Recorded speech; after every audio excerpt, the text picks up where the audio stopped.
Hola, mi nombre es Yerly Lina Pinza, pertenezco a la UNAD y estoy haciendo la actividad número 3 de desarrollo del lenguaje. El objetivo de esta actividad es identificar los conceptos en torno al lenguaje verbal y los tipos de comunicación, verbal, no escrito y no verbal, a través de este video expositivo. Por otra parte, también se tratará de abordar cómo este lenguaje en ocasiones se vio afectado por unos trastornos que interfieren en el buen proceso comunicativo y afectan no solo el habla, sino a su vez la lectura, la escritura, que es una función necesaria para la vida del ser humano. Este tema es de vital importancia para la docencia, porque dentro del aula de clase y por el trato de los niños, pues usamos mucho un lenguaje que al inicio de su proceso educativo tendrá que ser de manera icónica o gráfica, pues porque todavía no escriben y entonces está iniciando su proceso. Y a medida que transcurre su etapa escolar, va adquiriendo otras habilidades hasta llegar a su proceso de lectura y escritura y del conocimiento del mismo, para así el conocimiento del mismo, perdón, de este nos ayudará a tener muy claro cuáles son las ayudas que le podemos brindar a estos niños en algún momento en que en el lapso de tiempo de su aprendizaje pueda presentar un trastorno del habla o del lenguaje como tal, que puedan ver afectados sus resultados escolares y comunicativos. Por último, en el video se evidenciarán unos ejemplos muy sencillos que nos ayudarán a diferenciar lo planteado y tener más claridad de lo mismo. Vamos a iniciar entonces con explicar o aclarar la diferencia entre habla y lenguaje.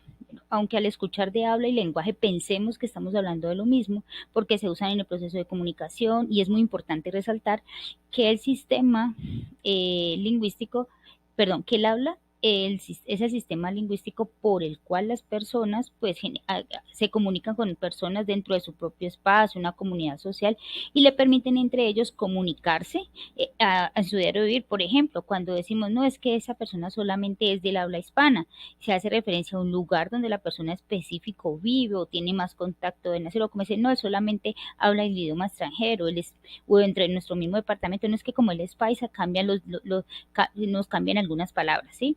Y el mismo, que utilizan también, perdón, a su vez, el mismo código que les permite comunicarse y decir y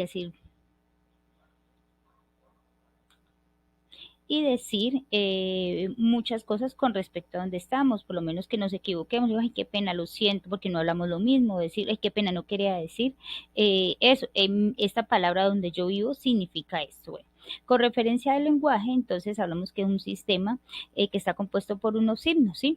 Esos símbolos o esos signos pueden ser orales o escritos, que utilizan las personas para relacionarse y comunicar sus ideas, sus pensamientos, y estos se adquieren a través del tiempo, de la convivencia con el otro.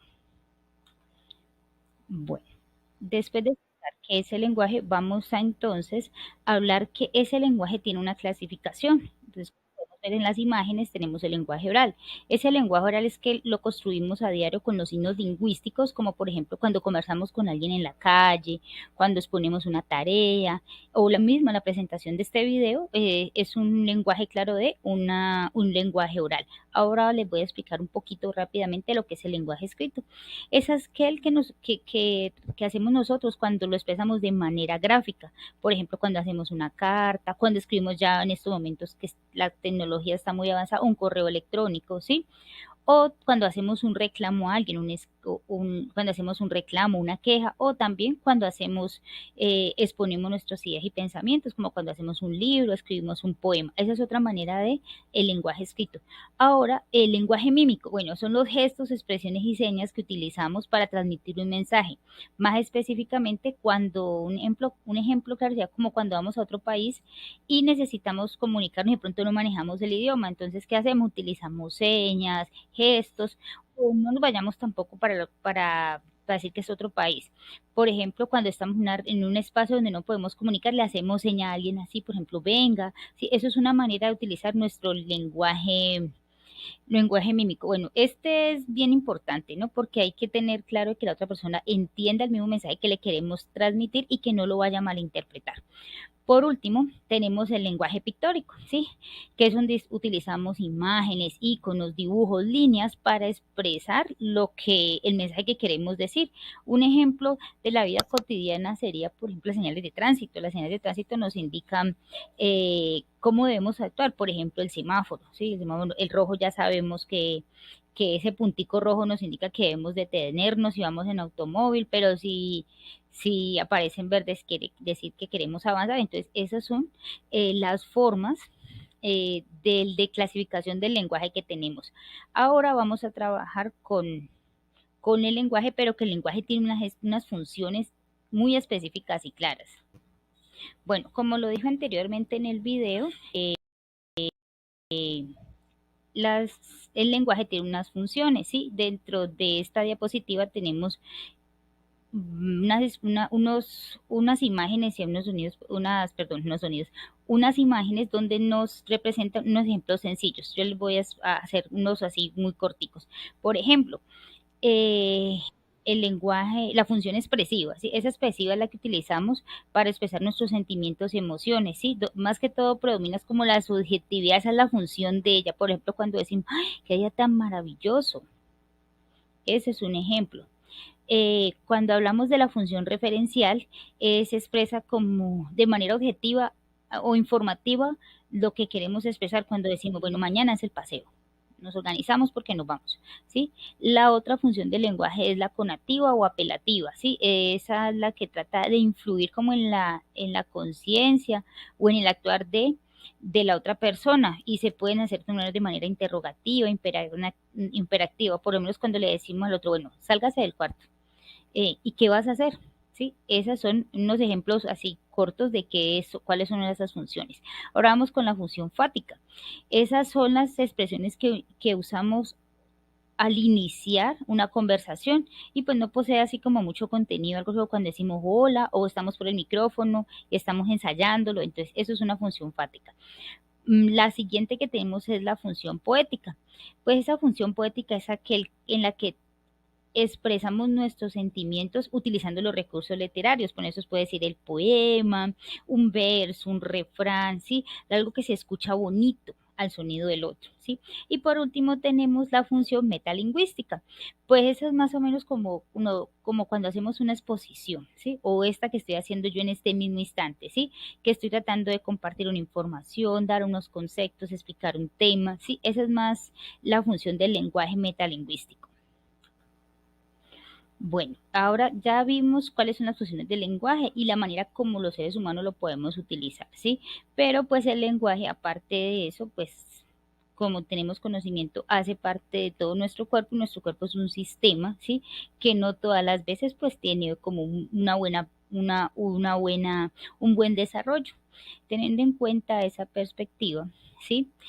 Cuando estamos hablando del lenguaje, también nos encontramos con algunos trastornos, que son los que dificultan algunos procesos, ¿sí?